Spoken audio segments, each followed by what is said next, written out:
बाबा बागेश्वर की हिंदुओं को सीधी चेतावनी, नहीं जागे तो गली मोहल्ले में फूटेगा बम। भीम आर्मी और आतंकवादियों पर बाबा का प्रहार, मदरसों की शिक्षा नीति में हो बदलाव। नमस्कार, मैं हूं आंचल और आप देख रहे हैं जनतंत्र टीवी। बाबा बागेश्वर सनातन हिंदू एकता पदयात्रा का विरोध कर रहे विरोधियों पर जमकर बरसे हैं। भीम आर्मी से लेकर आतंकवाद तक पर उन्होंने प्रहार किया है।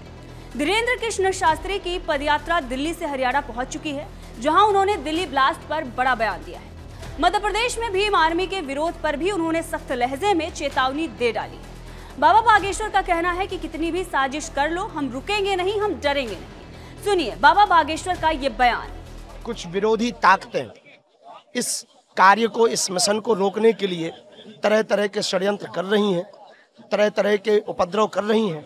हमको यही जवाब देना चाहेंगे, जो भी इस पदयात्रा का विरोध कर रहा या फिर हिंदुओं को डराने के लिए तरह तरह के षड्यंत्र कर रहा, हम एक बात कह दें, हम न रुकेंगे न डरेंगे। यदि आज भारतीय एक नहीं हुआ, 150 करोड़ लोगों की 150 किलोमीटर की ये पदयात्रा है, यदि सभी एक नहीं हुए तो जो बम धमाका दिल्ली में हुआ है, ऐसा भारत के हर गली कोने में होता दिखाई देगा। सुना आपने बाबा बागेश्वर का ये बयान। उनका कहना है कि अगर हिंदू एकजुट होगा तो वो लोग किसी की जान लेने के बारे में कभी नहीं सोचेंगे। अगर आज नहीं जागे तो आगे पछताना पड़ेगा। कल तुम्हारे हर मोहल्ले में बम फूटेगा, देश के कोने कोने में इसी तरह बम की आवाज सुनने को मिलेगी। वहीं एक सवाल के जवाब में धीरेन्द्र कृष्ण शास्त्री ने कहा कि यह विश्व का दुर्भाग्य है कि यही क्यों आतंकवादी होते हैं। कहीं ना कहीं इनकी शिक्षा नीति में गड़बड़ है। मदरसों की शिक्षा नीति में मानवता के बारे में पढ़ाना बेहद जरूरी है। सुनिए। 16 तारीख को लाखों सनातनी उन आतंकवादी ताकतों को, देश को तोड़ने वाली ताकतों को, देश में व्यभिचार फैलाने वाली ताकतों को, देश में दंगा करने वाली ताकतों को, जो डॉक्टर मुसलमान पकड़ा गया, इस्लाम धर्म का था, लेकिन उसने देश में करोड़ों लोगों की जान लेने की तैयारी कर रखी थी। हम भारत की इंटेलिजेंट ब्यूरो, भारत की पूरी खुफिया तंत्र को धन्यवाद दे रहे कि उन्होंने वो जो RDX पकड़ा, उससे कई शहर तबाह हो जाते, उससे बचा लिया। पर जो दिल्ली में वाली घटना हुई, निश्चित रूप से वो नहीं होनी चाहिए।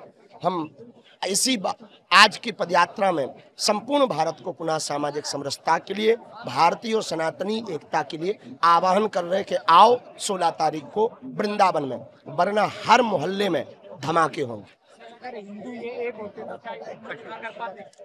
यदि भारत हिंदू राष्ट्र होता, सनातनी एक होता, तो पहली बात तो इस प्रकार की गतिविधियों में संलिप्त ही नहीं होते, क्योंकि विचार परिवर्तन की ही हिंदू एकता है। हिंदू एकता का मतलब है, हिंदू मात्र एक ऐसी परंपरा है जो वसुधैव कुटुंबकम अहिंसा परमो धर्म पर भरोसा करती है। हिंदू एक होगा तो किसी की प्राण लेने की बात विचार भी नहीं करेगा। इसलिए सनातन हिंदू एकता जब जितने भी पकड़े गए सभी मुस्लिम हैं। यही इस देश का और विश्व का दुर्भाग्य है कि यही क्यों आतंकवादी होते हैं। कहीं ना कहीं इनकी शिक्षा नीति गड़बड़ है। मदरसों की शिक्षा नीति में मानवता पढ़ाने की आवश्यकता है। धीरेन्द्र शास्त्री ने कहा कि यात्रा के समापन के दिन 16 नवंबर को वृंदावन में हम ब्रिजवासियों के साथ तीसरी पदयात्रा की घोषणा करेंगे। इसके बाद तुम कोई बहस करोगे तो अगली बार ऐसी यात्रा करेंगे कि एक बार में ही हिंदू राष्ट्र की विचारधारा स्थापित हो जाएगी। वहीं बाबा की पदयात्रा के बारे में बात करें तो इसका आगाज दिल्ली से हुआ। 8 नवंबर को उन्होंने फरीदाबाद में ठहराव किया और यहाँ 4 से 5 लाख लोग उनकी जनसभा में उमड़े थे। इस दौरान बाबा के मन से फरीदाबाद और दिल्ली का नाम बदलने की भी मांग की गई थी। इस खबर पर आपकी क्या राय है, कमेंट में जरूर बताइएगा। मैं हूं आंचल और कैमरे के पीछे हमारे साथी हैं मिन्हास। देखते रहिए जनतंत्र टीवी।